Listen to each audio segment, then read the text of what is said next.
Hi. It's me again, Carl, Guides the Past. Come back with me to Guatemala. I have something for your memory.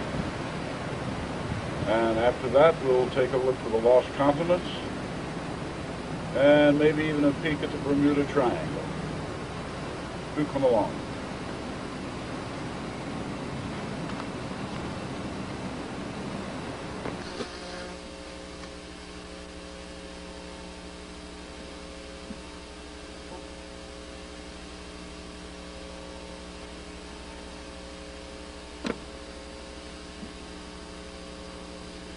In my previous videos, I introduced the magnificent code system involving the world's pyramids, mounds, maps, and numbers.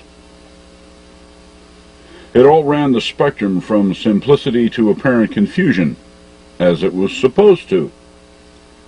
No one can design a top-secret communication system and leave it right out in the open for everyone to see and trip over unless it is carefully arranged to confuse the undisciplined mind.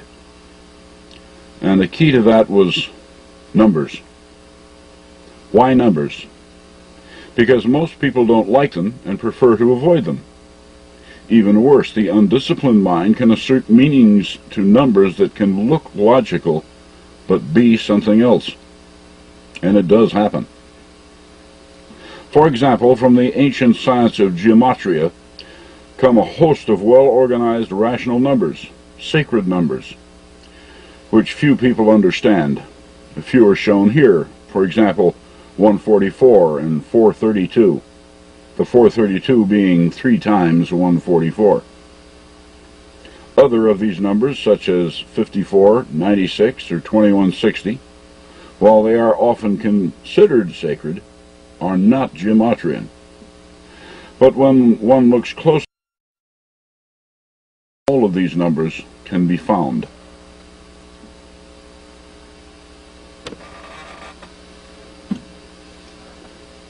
For example, one of these gematrian holy numbers, 144, was used in grid positioning of certain pyramids, among them the bent pyramid of Seneferu at Dashur and the smaller El Kula pyramid, both of which are in Egypt. But why? Presently unknown. Although gematrian scholars are unanimous in their beliefs that the number 144 means light. Again, why? If the El Kula and bent pyramids do represent light, why don't they light up for us? Or at least glow? Where's the switch that turns them on? A frequency, perhaps? A musical note? Maybe from a trumpet or a host of trumpets? What will it take to prove the gematrians' theories or belief systems, or to disprove them?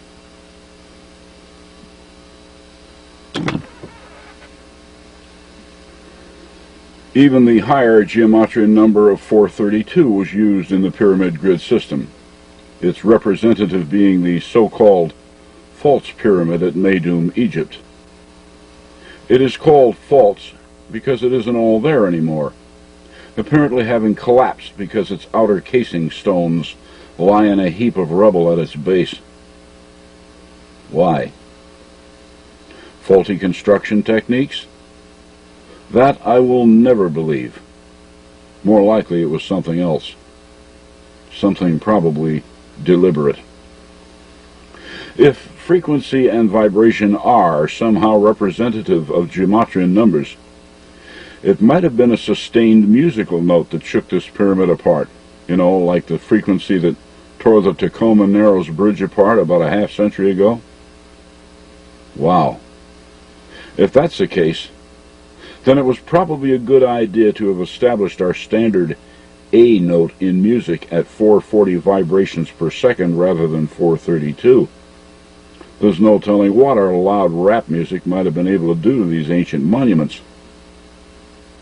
On the other hand, there are many levels to the code, and any numbers it uses could, and frequently do, have multiple meanings and intent, and may not be what some folks think they should be.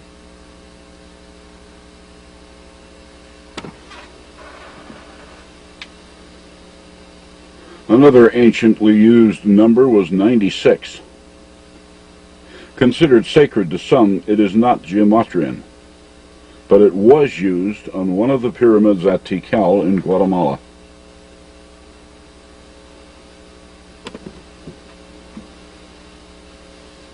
This one is known as Temple 1, the Temple of the Giant Jaguar. It is taller than it is wide at its base. Steeper are its sides than any pyramid ever built in Egypt. And on its face or facade are 96 steps.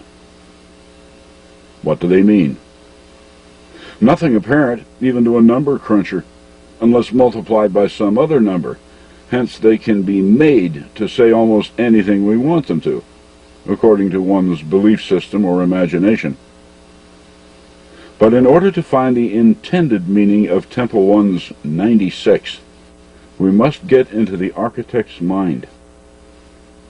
How do we do that today? He's been dead for centuries. We'll have to study his pyramid logic, and that of the global matrix to which he was responsible. Now here's the kicker. Once we do that properly, the pyramids of the global matrix system become as the individual pages of an encyclopedia. And its first chapter deals with Earth history.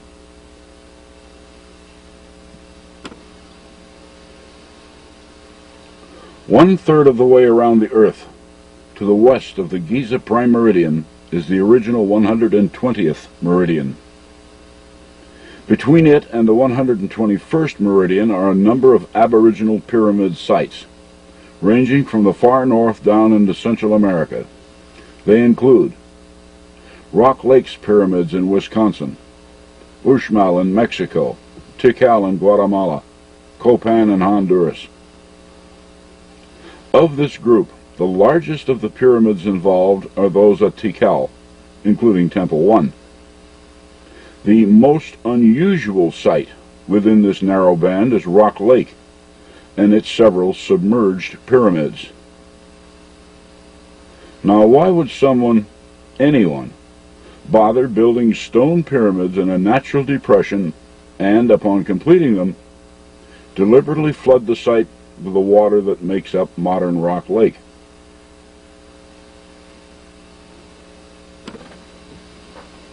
Unless they are trying to explain something to us, which we're unable to see or find. Notice that the code's grid latitudes for both Rock Lake's Delta Mound and Tikal's Temple 1 are identical, 2788.548. Rock Lake's Delta Mound, then, is referring the investigator directly to Temple 1. Something in or on Temple 1 is somehow significant to an as yet unclear scenario. But what is it? Pay close attention to the code's logic here. Rock Lake's pyramids are all submerged and therefore difficult to investigate. Such work requires scuba gear. Tikal, conversely, is high and dry and easily studied. Does this combination of Rock Lake and Tikal provide certain data toward the rediscovery of some other submerged ancient site somewhere? And if so, where is it?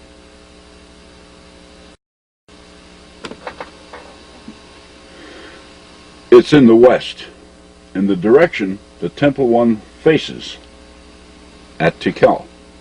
West to the Pacific Ocean, Hawaii, Japan, and beyond. But what's out there? Those 96 steps on its facade will explain. They face westward, the long way back to the prime meridian at Giza.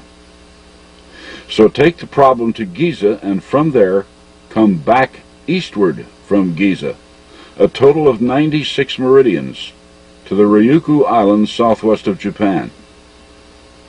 On our modern maps, that would be 127 degrees east of Greenwich, but that doesn't concern us here.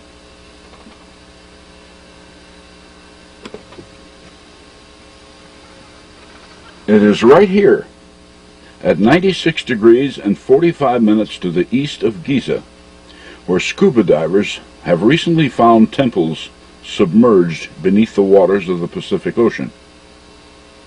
The 96 steps on Temple 1's westward-facing facade then directly convert to meridians. They weren't just numbers to crunch. They have deliberate meaning. Yet why do these Lemurian ruins go over to 96 degrees 45 minutes? Why not exactly 96 degrees as Temple 1's steps indicate? Tikal itself was not built at exactly 120 degrees west Giza longitude. It is found at 120 degrees and 45 minutes. Temple 1's 96 steps show us the 96 degrees position of Okinawa's submerged ruins. Tikal itself explains the 45 minutes.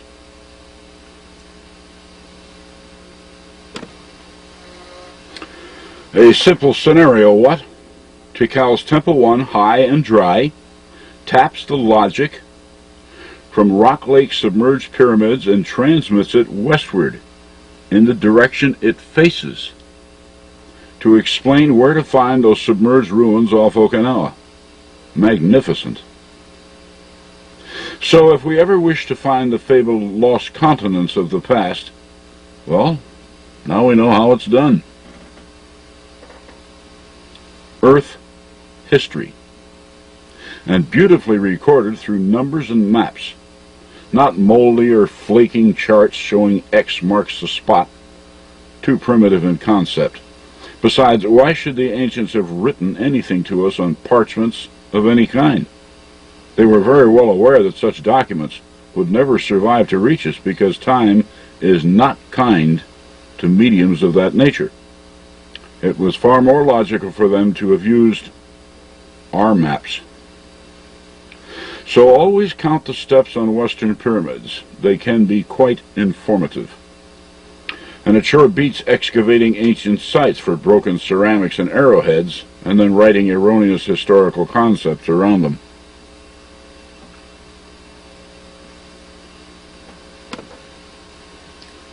Okay, so much for Tikal's Temple 1. Next, notice that right in front of it, across the plaza, is Temple 2, which faces east. Temple 1 faces west and found Lemurian ruins by way of its 96 steps. Does it not follow that Temple 2, facing east, could find the sunken temples of Atlantis? All we should need is a step count, right?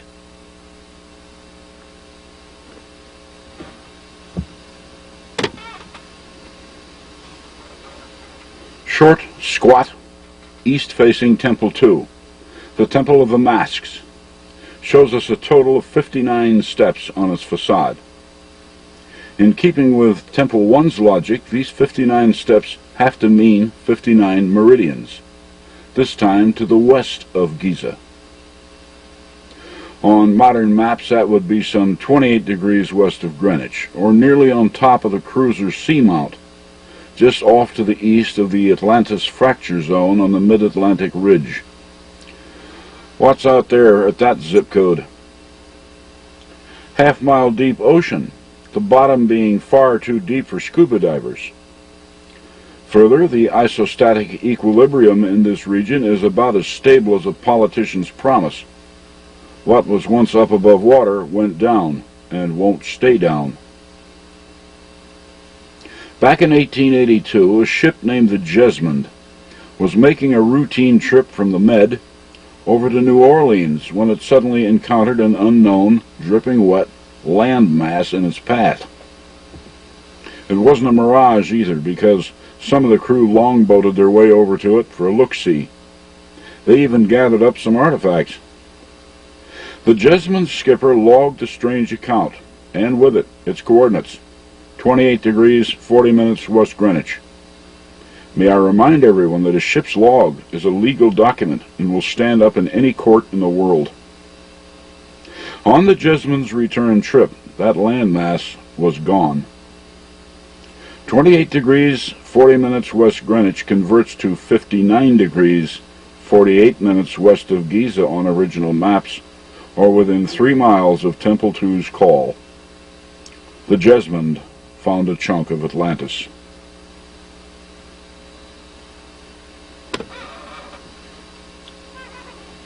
Another of Tikal's pyramids is Temple 5, seen here in a strictly conceptual view because, well, all those steps you see on its facade aren't there anymore.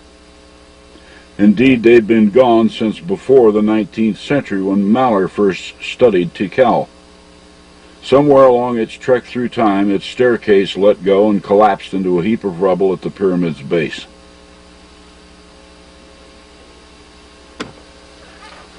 Ruined though it is, notice that Temple 5 faces north, on an azimuth which runs right between Temple 1 and Temple 2. With Temple 1 addressing Lemuria to the west and Temple 2 Atlantis to the east, it causes one to wonder what Temple 5 is trying to show us up north. Ancient Hyperborea, perhaps? Or possibly data concerning the latitudes of Lemuria and Atlantis. Possible. Remember, Temples 1 and 2 spoke of longitudes. The record must likewise refer us to latitudes in some way. Maybe following the restoration of Temple 5, if ever. So we're not done yet.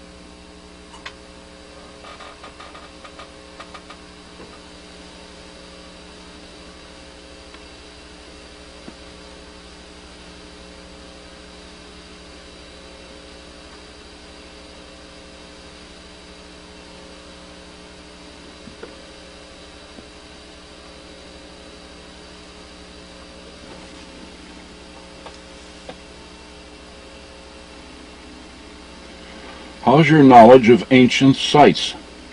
Want to test it? It is probably the oldest pyramid site on Earth. No one knows when it was built or who built it. And when formal history speaks of it, the more interesting facts are all too frequently omitted. It is known only as pre-Inca in origin, and we're not even sure who they were. 1 culture, 3, 10... going back far beyond time. It is Bolivia's ancient site, Tiwanaku.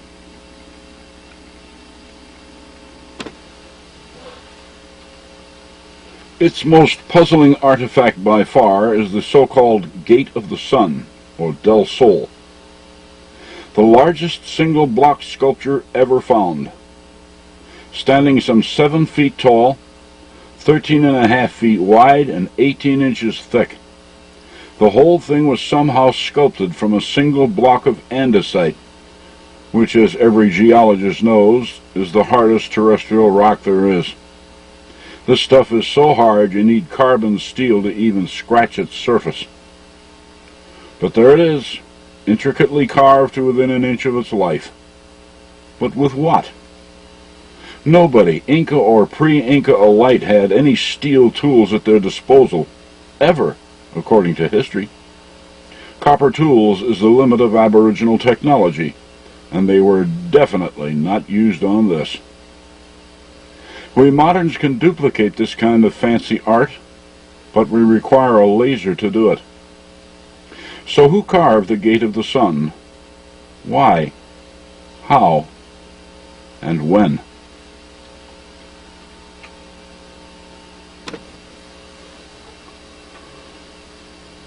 What history does not say, because it isn't even aware of it yet, is the fact that Tiwanaku itself offers a very interesting clue as to Del Sol's probable age.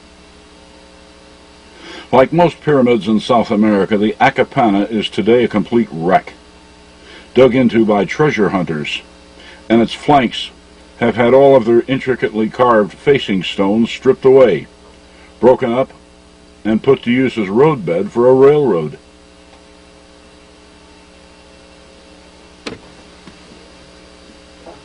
Little more than a heap of rubble today, the Acapana Pyramid is very notable for several very obvious reasons. First, it is the most easterly of all the super pyramids in the Western Hemisphere. There's nothing between it and Egypt's pyramids. Secondly, it is the most southerly of all the super pyramids in the West. Nothing south of it. Third, the reason why it is where it is. But before I get into that, we need a crash course on a science known as paleomagnetism.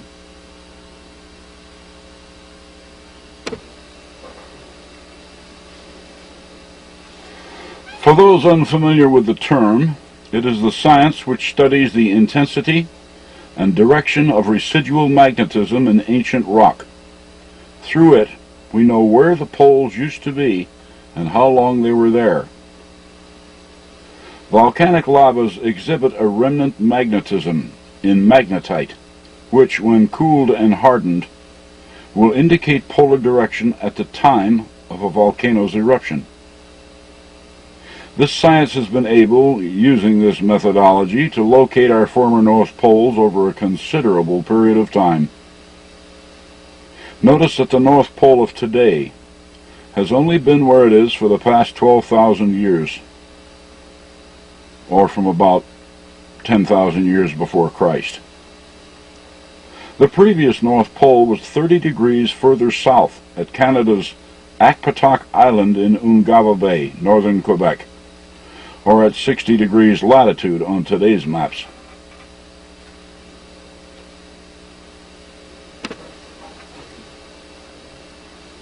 Paleomagnetism is a recent science, not yet a century old, but someone knew it long before we did.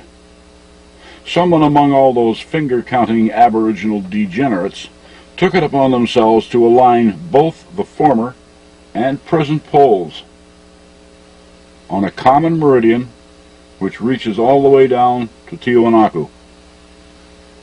Then they built Tiwanaku to mark it for us or anyone else who might wish to study Earth history in the remote past. I know this will go down hard in academia, but map facts are map facts. No other major pyramids between Tiwanaku and Giza, and none on the Tiwanaku polar meridian.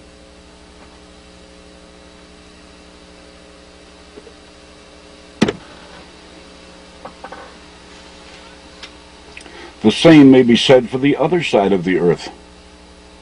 Continuing this meridian from Tiwanaku up across the present and former North Pole, and down the other side of the Earth exactly 180 degrees of longitude away, the supposing meridian crosses down over Siberia and Mongolia, closely following the north-south border between China's Shenxi and Shanxi provinces, right past China's pyramid fields near Sian.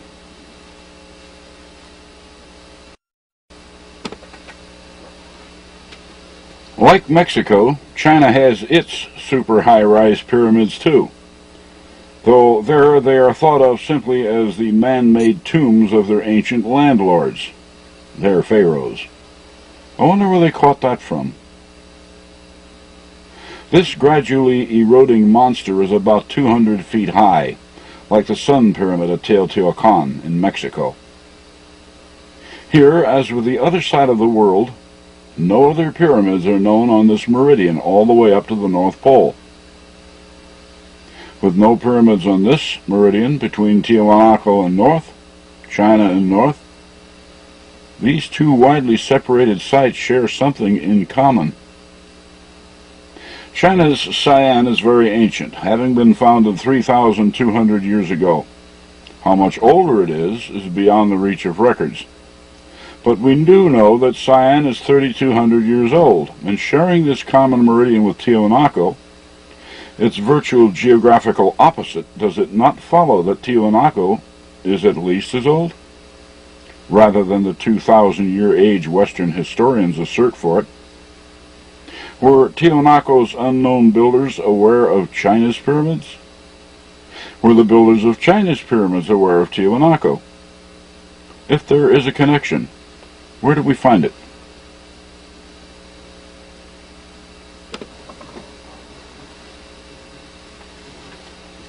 Here's the Tiwanaku Polar Chinese Meridian again. Remembering that we are working here entirely with longitudes, which were based upon a prime meridian at Giza's Great Pyramid, Tiwanaku's longitude was then 99 degrees, 48 minutes, 17.36 seconds west, and its opposite Chinese meridian was 80 degrees, 11 minutes, 42.63 seconds to the east. My earlier videos were predominantly math-oriented. In this video, it was my intent to avoid the math. I'm making a necessary exception here because, well, everybody's just got to see this. Reckoning from Siam's pyramids in China, their nearest neighbors off to the east are those recently found Lemurian temples off Okinawa. Earlier, Tikal's Temple 1 gave us their position at 96 degrees, 45 minutes, 03.87 seconds to the east of Giza. By applying this to the Tiwanaku Polar China Meridian seen here, we find a message concerning it from Lemuria. Notice also that I am not working here with grid longitudes, but rather actual longitudes, reckoned from the Great Pyramid's prime meridian. First, we have the meridian northward from Tiwanaku at 99:48:17 west, which, as it reaches the North Pole, becomes 80:11:42 east, and drops across China, or that region where the Lemurians migrated to. The arithmetic is 5th grade simple.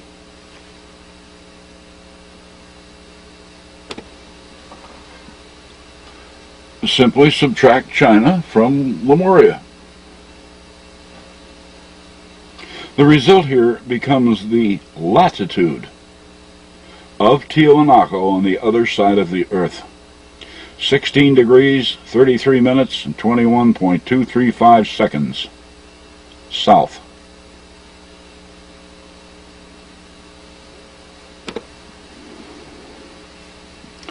Take the map of Tiwanaku. Box in its known ruins, from the Kalasasaya up here down to the Pumapunka.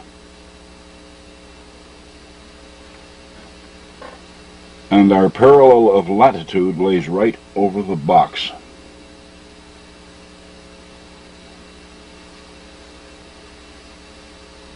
Now then, in keeping the egg before the chicken, which site is known to be older? Those submerged Lemurian ruins off Okinawa, or Tiwanaku? Lemuria existed well back into the Akpatak Ice Age. But when did it fall from accounting? According to Colonel James Churchward, it sank 8,060 years ago in a cataclysm. But did it all go down at once? Did fragments survive? The fact that these ruins off Okinawa had their longitude recorded in the 96 steps of Tikal's Temple 1, and that their position figures in prominently in the preceding geomath, certainly seems to indicate that the submerged ruins were something very special, like maybe the last political gasp of Lemuria, its final capital. The largest monument found off Okinawa so far is some 262 feet long. Its summit is 16 feet below the surface of the ocean, like that so-called Bimini Road in the Bahamas. And the ground upon which this temple sets is 65.6 feet deep. 65.6 feet?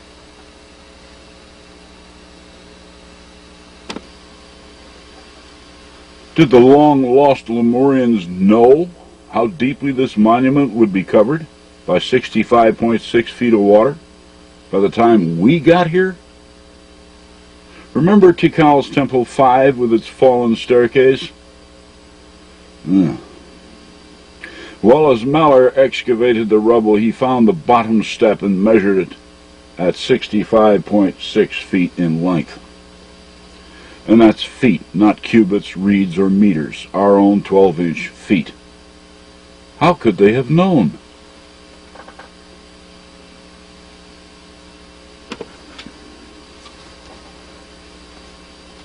Working only with what is known of this particular temple, and discarding the traditions of cataclysms briefly, what is known of Earth history can be somewhat revealing.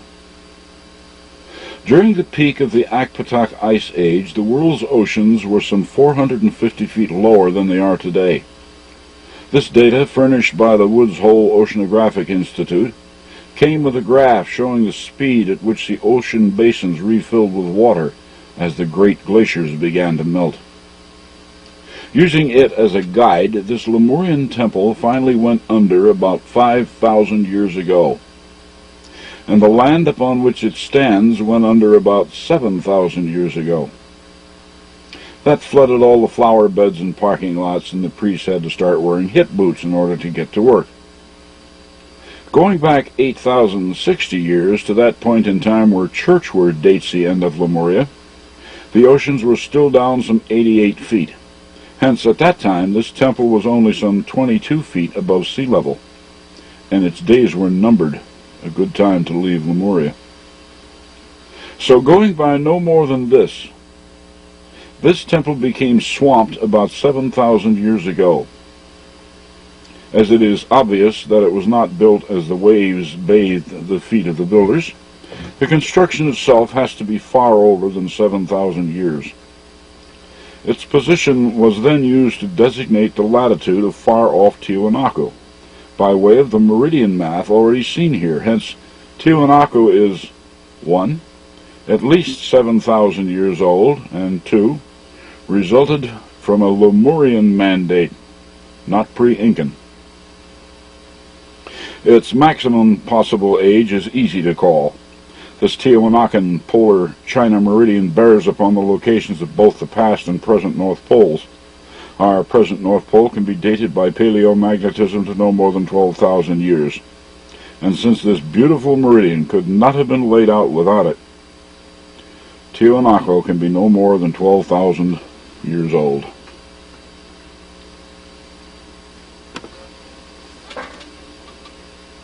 In his academically ignored work, Churchward told us that Easter Island marked the southern boundary of ancient Lemuria. Is there a way we can demonstrate this? Sure, several.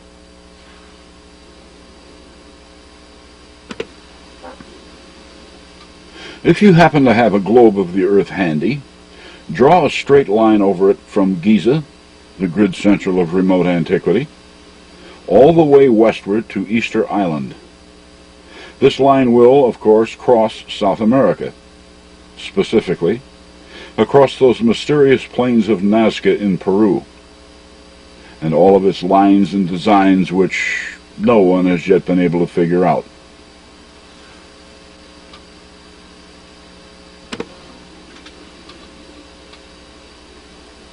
One of the more interesting displays at Nazca is this one, the so-called Great Triangle. Now notice those several parallel lines that flow eastward from its west side.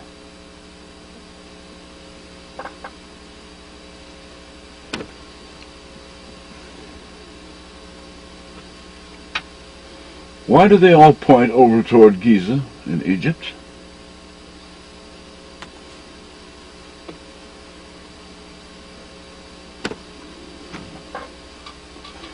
Let's take a closer look at the Great Triangle, shall we? The lines and designs at Nazca were made by two methods. Some were grooves cut into the pampa, while others were laid out by placing stones in rows. The Great Triangle is among the largest geometrics at Nazca. What makes the Great Triangle so unique there are those several parallel lines which point over toward Giza. What's the message here? No one has been able to figure it out, despite an endless line of top mathematicians, archaeologists, and archaeoastronomers. Their best theories fail. But suppose I told you that any 8th grader worth a C- can read the message here if he or she simply concentrates. See it? It's all the lines, isn't it? Like trying to find a single tree in a forest. Okay, let's dispose of all the lines outside the triangle, except for the two which interrupt all the parallel lines.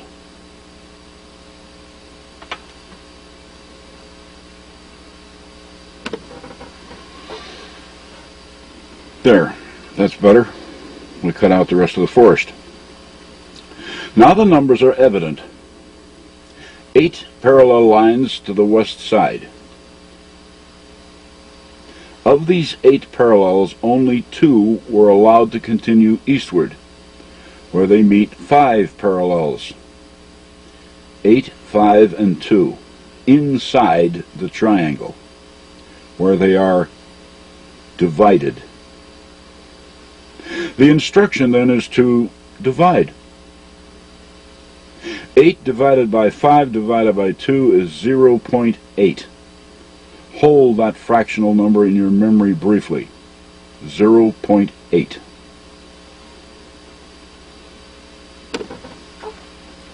True of any triangle is the fact that it features 180 degrees of corner angles, an average of 60 degrees each.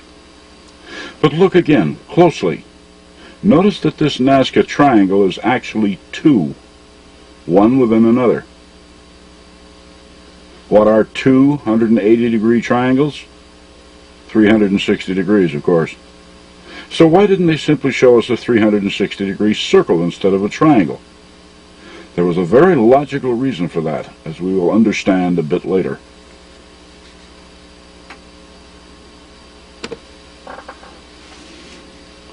Back into your memory now and retrieve that 0.8 we were just talking about. Then multiply it by the 360 degrees of form, which gave us those numbers 8, 5, and 2. 0.8 multiplied by 360 degrees becomes 288. Now the 60-degree corners in the triangle. 288 times 60? 17,280.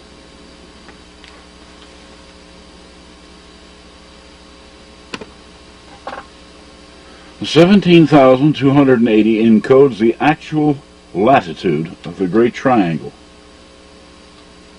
14 degrees, 41 minutes, and 30.104 seconds south latitude.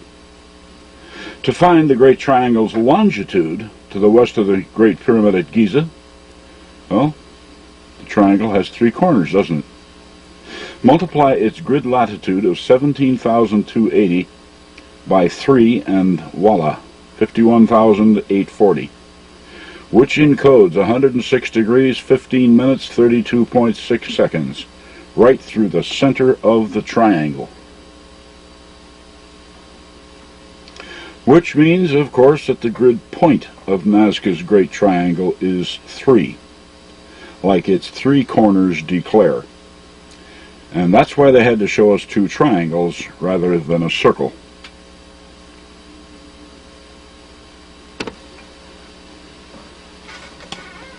See? 8th grader material. Very simple. Nazca, then, was not the ancient astronaut spaceport that Van Daniken thought it was. Nor do its many intersecting lines point to this or that star as archaeoastronomers thought. Nor are they pathways for superstitious Indians to follow in order to avoid contact with evil spirits. Nazca is the Rosetta Stone of the pyramid matrix system, and it speaks not to the stars, but to our own terrestrial ancient history, Earth history.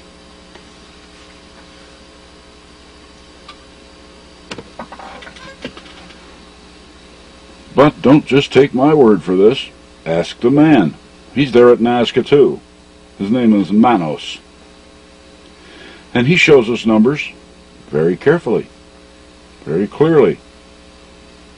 But he has no face, hence no eyes, nose, or mouth to count. All he shows are his 9 fingers, 4 in one hand and 5 in the other. And notice that right angle where his head meets his shoulder, a 90-degree right angle. Some can do this in their heads. 90 degrees times 9 times 4 times 5 equals 16,200, the figure which encodes Manos's latitude south of our equator. As for his West Giza longitude, well, that's why he shows us his 2 ears and 2 arms, 4. Multiply his grid latitude 16,200 by 4 and you can have his grid longitude 64,800, itself encoding 106 degrees, 14 minutes, 43.6 seconds, which is exactly where Mr. Manos stands upon the Earth.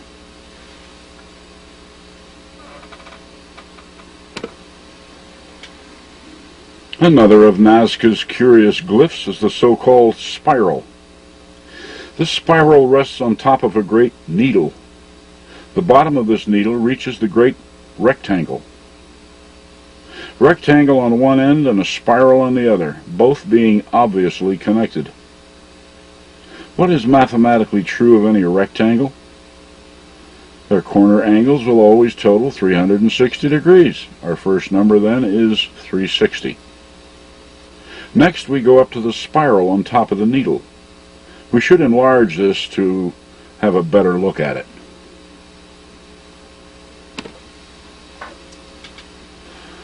Notice that the spiral is an enigma to the eye, part spiral and partly separate arcs. I should point out here that most references on Nazca will show this spiral as a true spiral. Why they do so, I can't imagine. But what you see here comes from the top. A topographical map drawn up by the Instituto Geográfico Nacional in Lima, Peru, dated 17 June 1993. As most of you know, I work only from the best data sources. Here we see that our spiral enigma shows two separate, incomplete arcs on its outside.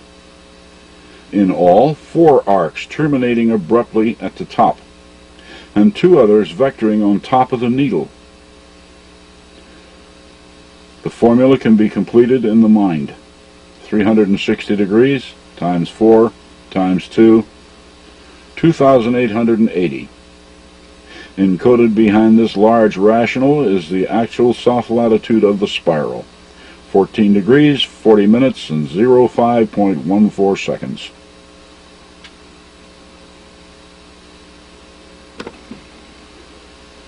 Nazca, the place of the lines and designs. That one place on the earth deemed most suitable for a blackboard capable of getting a written message through time itself. No wind, no rain, no snow, no erosion, and a place so hostile even to vegetation that weeds won't grow. Write something here and it will still be here 1,000 years from now.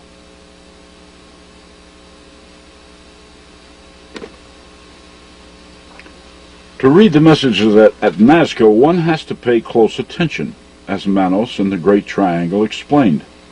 Every detail must be digested. Bold generalities will get you nowhere. We learned this with a spiral, which upon close examination revealed that it is not.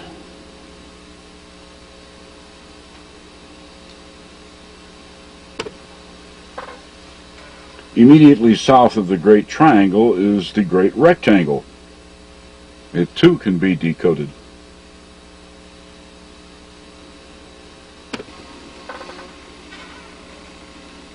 Not all of Nazca's writings are geometrics. There are fish, monkeys, spiders, birds, like the hummingbird here.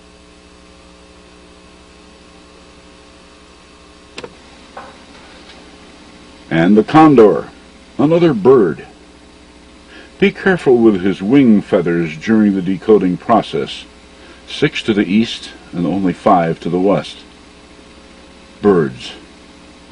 Remember those bird men statues on Easter Island? Enough said for now. Don't want to give you too much to think about at once, or it'll confuse, as do all those lines at Nazca. Better to explain the individual trees and let the rest of the forest take care of itself. The decoding of Nazca's writing, the pyramids, mounds, great earthworks, and such, is a rigid discipline, and fun for they who have their heads on straight. There are those who try it and can't do it properly, and that's too bad, because unless it's done right, they will never reach the code's higher levels of knowledge. That's where we leave the numbers behind us. Work only with pyramids and maps, like the Tiwanaku-Akpatak polar Chinese scenario just presented. And there are even higher levels, beyond even the pyramid grid system, all the way up to hyperdimensionality itself. Care for a peek? Why not? Coming right up.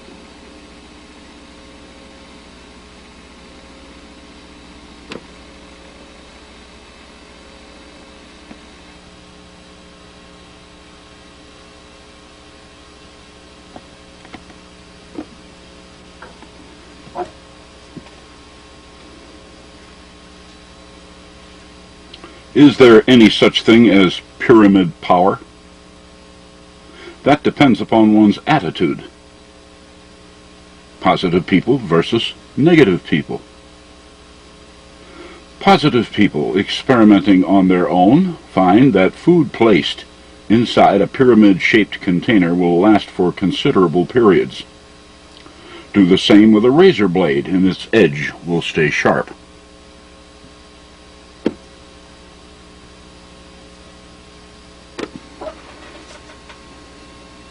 Climb up on top of the Great Pyramid at Giza, open a bottle of spirits, hold it up on top of your head, and sparks will be generated. It's actually been done.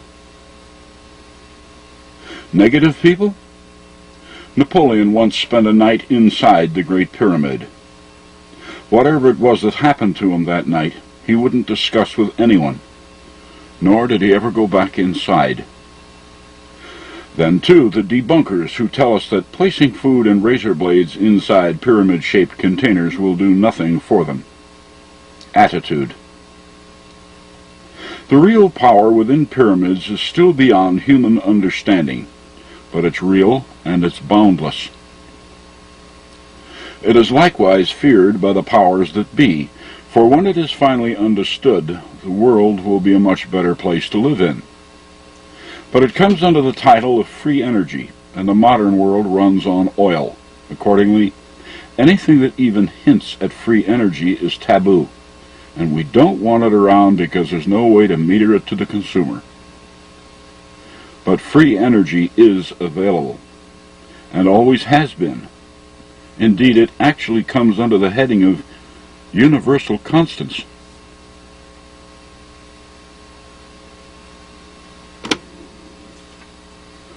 These powers are not as far beyond reach as we might imagine. We're getting closer to them all the time, and many are involved. Hosts of energies still resonating from the Big Bang itself, beyond counting, and they range from the energy needed to grow a tree to that of, well, we're getting tangled up between positive and negative attitudes again, so let me put it another way. To most of us, atom smashing is the epitome of power. There's nothing more potent. But that's a negative concept. The positive attitude knows better, as he or she recognizes the ultimate power to be love, because that's what the Creator used to spark the Big Bang. The Big Bang, a scientific term which some religions want nothing to do with. Attitudes again.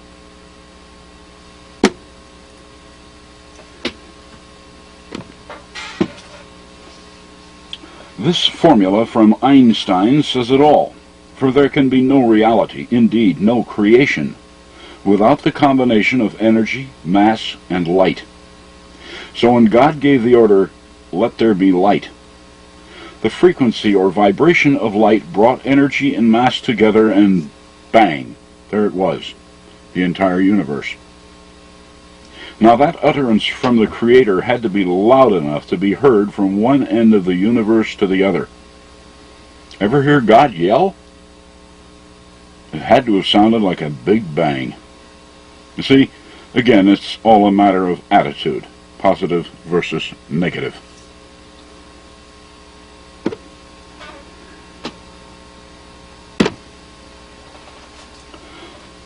Love, then, is the most powerful energy of all.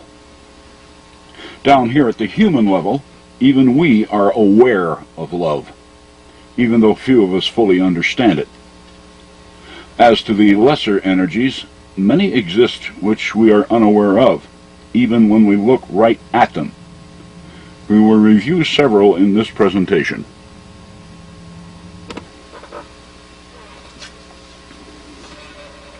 One of these natural energies is demonstrated by the planets.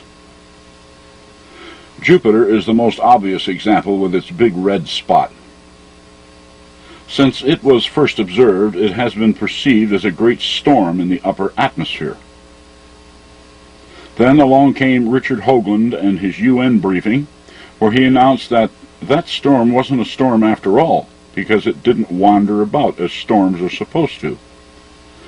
This big red phenomena remains at a given latitude of about 19.5 degrees. But if it isn't a storm, what is it? Dick advanced the theory that the big red spot is a hyperdimensional signature of some sort. If he's right, then it's one of those energies we can look right at and not recognize. Well, whatever it is, one thing is for certain. It's the signature of some kind of energy, and that was enough to spark my interests. What holds the big red spot at 19.5 degrees of latitude?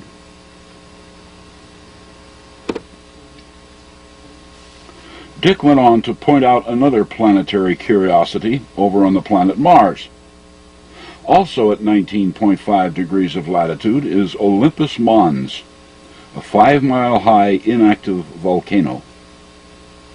Unlike Jupiter, Mars has no atmosphere and is therefore not as secretive about its surface features. We can see Olympus Mons with our probe cameras.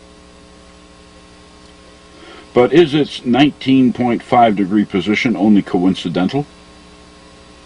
The fact that Olympus Mons is inactive doesn't appear to coincide with the active phenomena seen over Jupiter. Then again, Mars is a dead planet. Is it possible that Olympus Mons may have killed it? Mars is a solid planet, while Jupiter is a huge gas bag, incapable of volcano building as we understand it. Yet its big red spot is there for all to see. Conversely, if the Olympus Mons was following some universal mandate, then we do have correlations. An atmospheric signature in Jupiter's clouds, and internal energy volcanism on Mars, both at 19.5 degrees. While the composition of the two planets may differ, the upwelling of energy may not. On Mars it once appeared as lava. On Jupiter it's just a spinning cloud, but they could be the same energy. Okay, let's pick this up where Dick left off.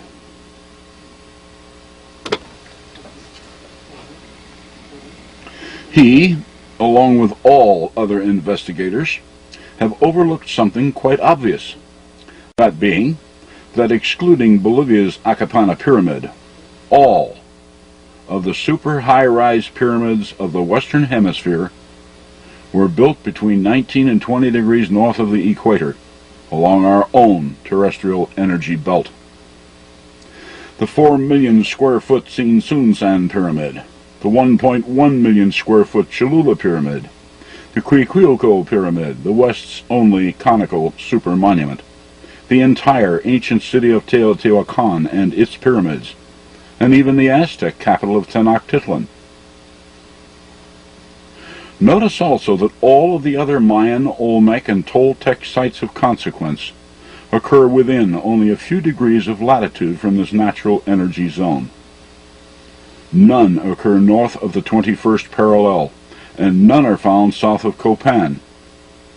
That only follows, as to build anything of permanence south of Copan would have been courting disaster, because below that is the Caribbean tectonic plate, and these ancients weren't dumb enough to build on fault zones. These Mexican and Guatemalan pyramid sites are trying to tell us something about the most powerful energies in nature, things that we are not yet aware of. Embarrassing, not? Our grandfathers have forgotten more than we are even able to recognize.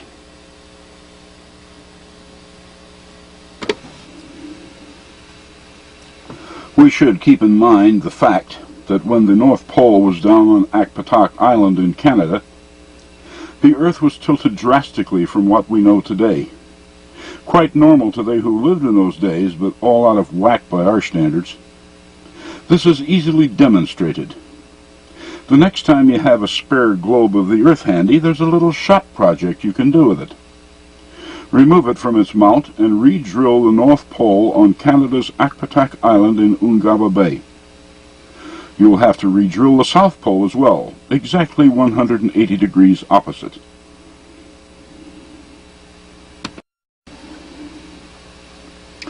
It won't be on the Antarctic continent anymore, but rather out in the Indian Ocean. Does the Perry-Reese map of an ice-free Antarctica make a little more sense now?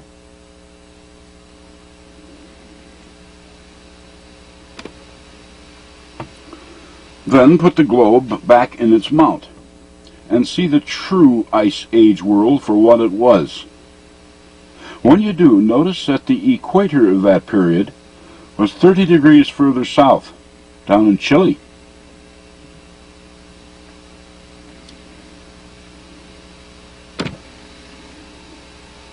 On the opposite side of the world, it was 30 degrees further to the north.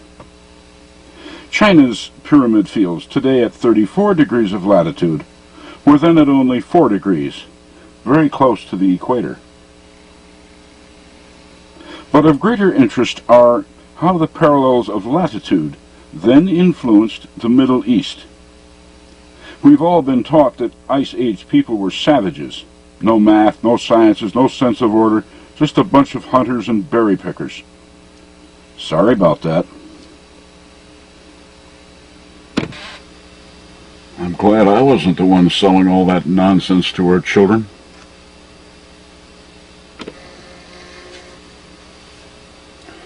Code buffs have seen this before. The modern map showing the layout of the pyramid fields at Giza. With the Great Pyramid centered at 29 degrees, 58 minutes, 51 seconds north latitude. That's now, today. But when the Akpatak North Pole was the order of the day, and the Earth was tilted as previously shown, guess where the Earth's energy zone was then? Giza. 19.5 degrees north of the Ice Age equator. And Giza's pyramids were already in place, sucking up all the juice. Hey, don't take my word for it. Check it out for yourself. Find a globe of the Earth and measure the distance between Akpatak Island and Giza. 70.5 degrees. Then subtract that from the then 90-degree Akpatak pole. 19.5 degrees will remain. The globe doesn't lie. The maps don't lie. Only history does, with its urging that Egypt's pyramids were built by pharaohs only 4,000 odd years ago. If that had any substance to it, Giza's pyramids would now be down in northern Sudan, at our 19.5 degree energy zone. Or about where those virtually unknown Sudanese pyramids are, or used to be. They don't get a lot of publicity these days. Too small, too ruined, and in an out-of-the-way third world country that seems to be getting closer to fourth.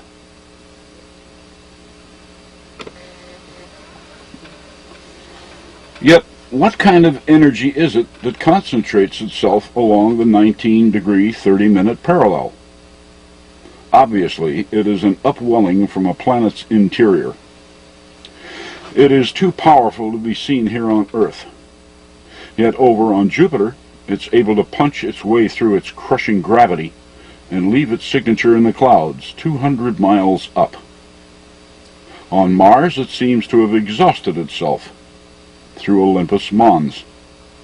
Here on Earth, it's also venting itself through Hawaii's Kilauea volcano, which also situates itself at 19.5 degrees of latitude. Kilauea has been upchucking liquid rock almost continuously now since 1984, as the pent-up energy in our own energy band tries to relieve itself. Is that what happened over on Mars? Did it burn itself out? Are we in for the same scenario over here on Earth? The reason I have to ask that is because of Hawaii's global position. I didn't notice it until I drew the parallels on my Ice Age globe, but Hawaii lies on an intersect with the Ice Age 20th parallel. The only other place this happens is over in the African nation of Niger. 20 degrees north, then and now. Hawaii, then, has been basking in this 19.5 degree energy belt not only for 12,000, but for 48,000 years, back to the beginning of the Akpatak Ice Age. Hence, has to be one of the most powerful energy points on Earth, or weakest, depending upon one's viewpoint. But Kilauea does show us something that we've all missed: anti-gravity in motion. All of the Earth's volcanoes have erupted at one time or another, or they wouldn't be there. But those located in the 19.5 degree energy band may be trying to tell us something extra special. If volcanoes can show us anti-gravity by throwing up liquid rock, shouldn't it be possible to so lift solid rock? There are oral traditions of such back in antiquity, and they're still maintained today. Along the Ice Age energy belt, as it ran across Giza, we have all those 2 to 20 ton stone blocks in its pyramids, and we haven't yet figured out how they were moved. Just our own primitive belief systems involving wooden rollers and ramps. Only 1 degree to the north, on the Ice Age globe, is Lebanon and its Baalbek site. Same problem in understanding. There we find the largest dressed stone ever discovered. It weighs an estimated 2,000 tons. Even we can't move it.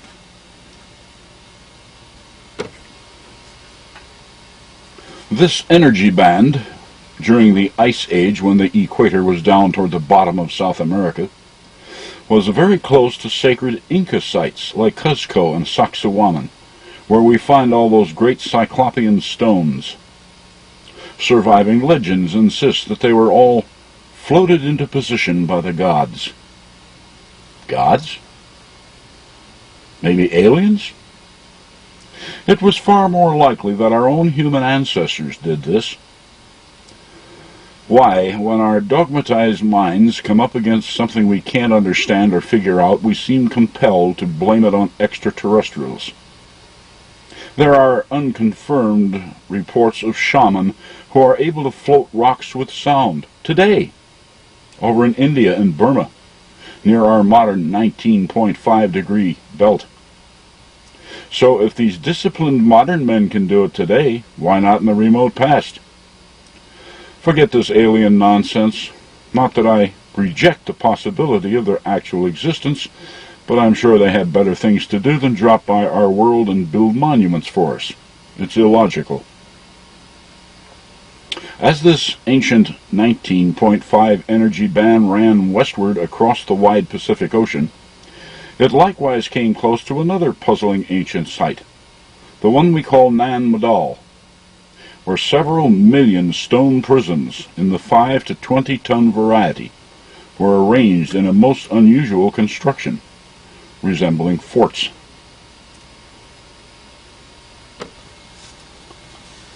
Nan Madol makes no more sense than Tiwanaku. No preceding culture and no long-term development. It's like it was suddenly there. Ask a native and you'll hear 2 brothers floated the stones through the air. Like Tiwanaku, the legends insist the whole place was built in a single day. Yeah, right. Yet if 2 fellows can float 25-ton rocks through mid-air, sounds easy enough. There's no telling how fast they might have worked. They may have thrown rocks around like we throw rice at a wedding, a long-lost skill. And would you look at the construction methods? 12 to 25-foot long stone prisms stacked up log cabin style. Absolutely unique among ancient constructions, yet much faster than the tight-fitting Cyclopean blocks at, say, Cuzco or Giza. Just slop them in place. Maybe it was done in a day. But why? Is Nan Madol a fort, seawall, temple? And to what ancient culture did it belong? Might it be something left over from Lemuria? There's a quick way to find out. Remember those 96 steps on Temple 1 at Tikal, and how they found those submerged Lemurian ruins off Okinawa? What's the most obvious number at Nan Madol? Right, the 90-degree angles at which its stone prisms were laid. 90 degrees times 96 steps equals 8,640. This number encoding its latitude of 6 degrees, 50 minutes, 28.8 seconds north. A lot of work at Nan Madol. More rock than was used in the Great Pyramid. And they even built the island they put it on.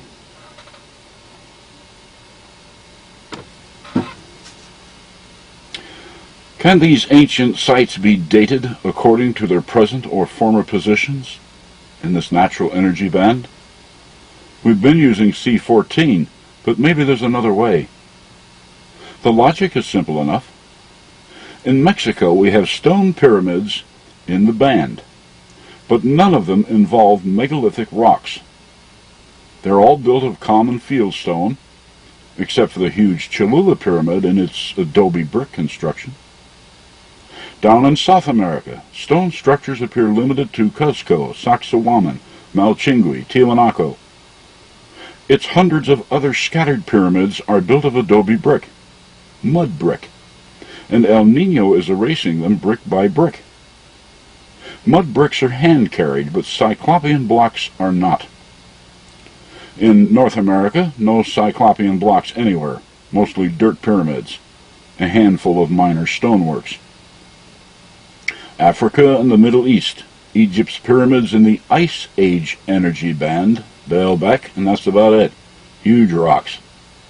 In today's energy band, only those Sudanese pyramids, not such large rocks. Elsewhere, mostly mud brick. South of the equator, the only stone ruins are at Zimbabwe, about 19 degrees south. No megalithic rocks there, just hand-carried fieldstone. Ice Age 19.5 degrees, Cyclopean blocks. Modern 19.5 degrees, fieldstone. Obviously, someone back in the Ice Age knew how to float rock in midair, most likely by using sound waves. A lost art today, but it was used in reverse when Jericho's walls came down. Since then, silence. Conclusion? Simple. Egypt's pyramids are not 4,000 years old. We need to multiply that by 3. These energy bands tell it like it is.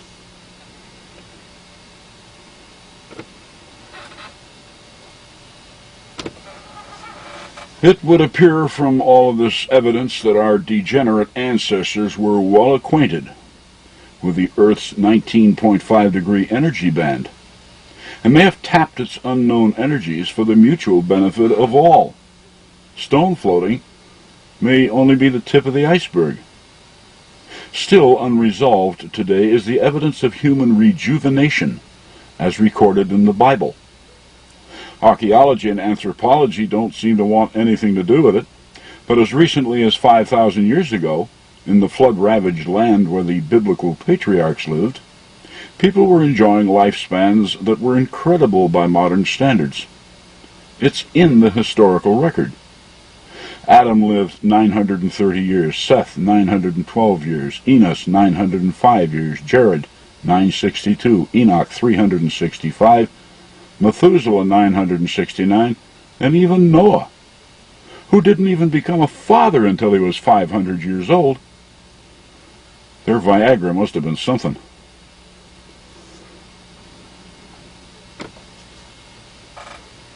Wherever it was Noah escaped from, cellular rejuvenation was still in vogue.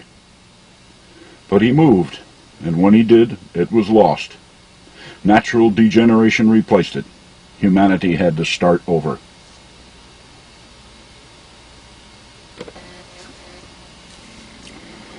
Now, as for Dick Hoagland's theory that the 19.5-degree energy bands may have hyperdimensional qualities, consider carefully the fact that the lower corners of all of the world's vile vortices are in contact with it. They are rooted at 19.5 degrees of latitude. Why hasn't someone else noticed? Why me?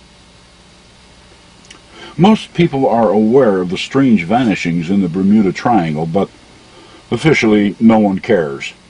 Its mysteries cannot be resolved by our present lines of investigation, therefore the triangle doesn't exist, except to those who vanished in it. Well, that which we call science isn't real either. It's only half on.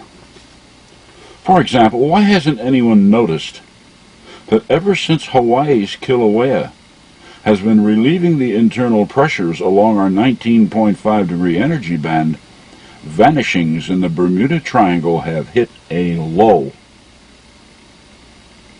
By itself, that is sufficient evidence to show that this energy band has a certain extra-dimensional characteristic. It may even be multidimensional.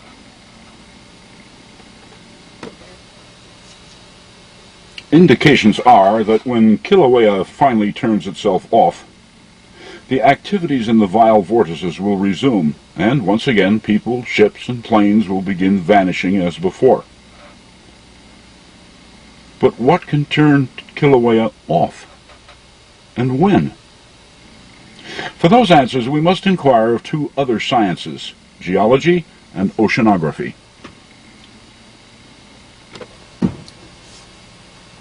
In geology, it is known that the Earth's crust varies in its thickness from about 25 miles under the continental plates to only 2 or 3 miles beneath the oceans. All of these plates float on the asthenosphere. That's a $10 word for lava. Press down on this zone and its underlying lava is displaced.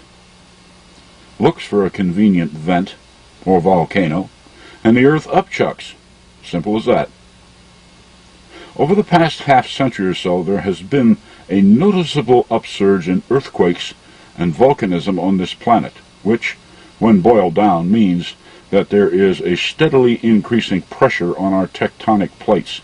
What's causing it? The gradually melting ice caps. A cubic foot of water weighs about 67 pounds. Multiply that by several thousand millions, and we have the 12-inch rise in the world's oceans since 1900 AD. The weight of ice at the polar regions lessens correspondingly, of course, but now all that melted ice filling the basins of the world's oceans is making its influence felt at the lower latitudes in the form of increasing pressure on the tectonic plates. A hell of a trade-off, isn't it? Continue global warming and volcanism will continue to increase.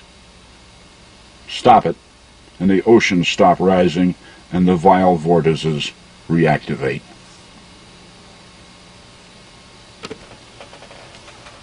The vile vortices are a natural phenomenon. We should bring them back. If and when Kilauea shuts down and global volcanism itself curtails, how will the vile vortices react? Will their time warps resume their random behavior once again? Or will their strange activities return with a vengeance, their windows staying open longer, widening their reach? Or might they behave in a universal manner and grab people from almost anywhere? like that which was promised in the book of Matthew, chapter 24, verses 40 and 41. Then shall two be in the field, the one shall be taken, the other left. Two women shall be grinding at the mill, one shall be taken, the other left. Is that how the rapture will work? Will God simply beam up his chosen? Does he, as we like to believe, make the selections himself? The Bible specifies that only 144,000 will be taken out of the world's 6 billion population. Where's my calculator? Let's see now. That'll be only 1 in 42,000 people. One righteous person from 42,000 wannabes. And of course, most of us hope that we are that one. Looks like most of us ain't going to make it. I hope that isn't how the rapture will work, because the very concept reduces God to a mere selectionist, the mere head of a promotion board. Surely, as the manager of the entire universe, he has better things to do. Supreme genius that he is, he would have taken measures eons ago to have such selections done automatically, through some natural mechanism, of which he has plenty available, energies, frequencies. The concept isn't so alien. 6 billion people on earth, mostly negative hypocrites. The few chosen are the positive, loving, righteous, caring people. When the majority of negative, uncaring people have managed to lower the frequencies of humanity to a certain point, namely below that of the righteous, the loving and caring frequencies will trigger the assimilation automatically, and the righteous will be whisked away to another dimension of time. The remainder, attuned to their declining frequencies, will be left behind to make the best of what little they have, namely those things which don't weigh much on God's divine scales.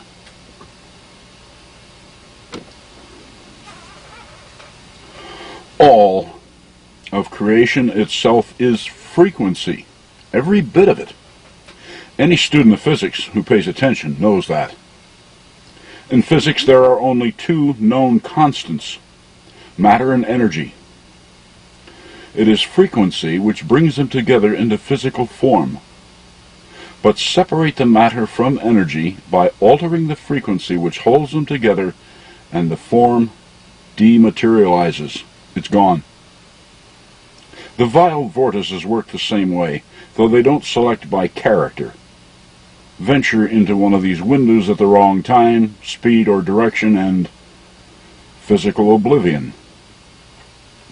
It's another of those many energies we know nothing about, and it's damn well time we did. It needs to be studied, especially with respect to this 19.5 degree energy band, where our reality can merge with hyperdimensionality.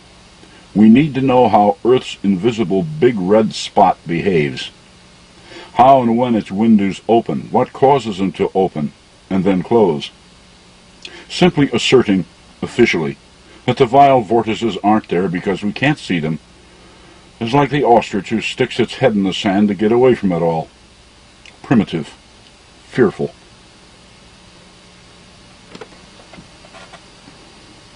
These extra-dimensional energy bands have been around since God began spinning the planets. And we're not the first to have to put up with their mysteries. Other civilizations knew of them long before we came along. Indeed, they may even have figured them out and left instructions for us in the manner in which certain great earthworks were arranged upon the planet.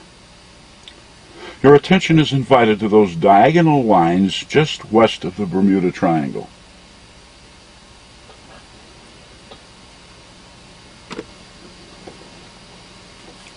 North Bimini's shark mound is on one of them, actually within the triangle.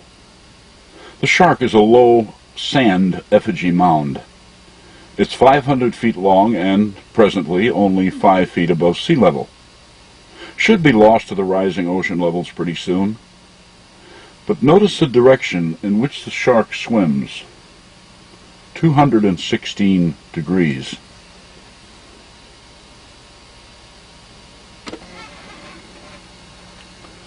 A little further west, hunting in Florida's Everglades swamp, itself about 10 feet above sea level, is the 5,500-foot-long mother of Giza's kitten, the Sphinx, better known to us as the Panther Mound. Notice, too, her direction of travel, 36 degrees.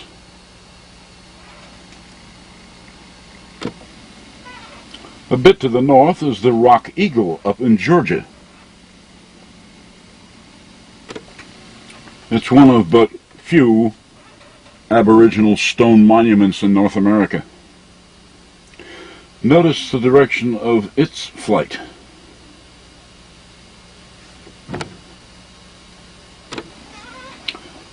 So far then, things that move in the oceans, walk on land, or fly.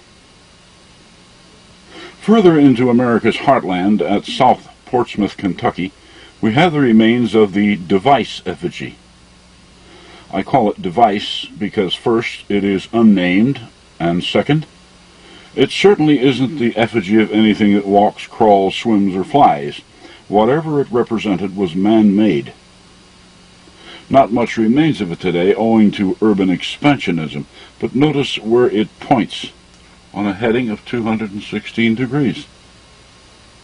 So, 36 degrees, 216 degrees, 36, 216. Isn't anyone paying attention? Or perhaps it's just a matter of not caring. There was also, at one time, a huge eagle effigy down in Florida. But as with so many other North American earthworks, it got in the way. So it was obliterated in favor of improved inland navigation. What happens when a page is torn from a book of knowledge? The knowledge is lost. So we order another copy. But in this instance, the book of the Matrix is out of print. I have no doubt that I could replace this page of the Great Eagle because I can read the Pyramid Matrix like most people can read a newspaper. But why should I? Somebody would only tear it out again. Gotta have room for all those cabin cruisers and motorboats, what? Others tore out that page, not me. They didn't want the eagle. And with that page now missing, I cannot expand this discussion. So you're on your own. Fragments only. 36 degrees, 216 degrees, 36, 216. Azimuths which run in direct opposition in the realm of the circle. Pieces only, but if the right minds try to piece this puzzle together, the missing pieces aren't so hard to find. For example, one of the aircraft lost in the Bermuda Triangle was the British Star Aerial Transport on January 17, 1949. It's a matter of record that its last reported heading was 216 degrees.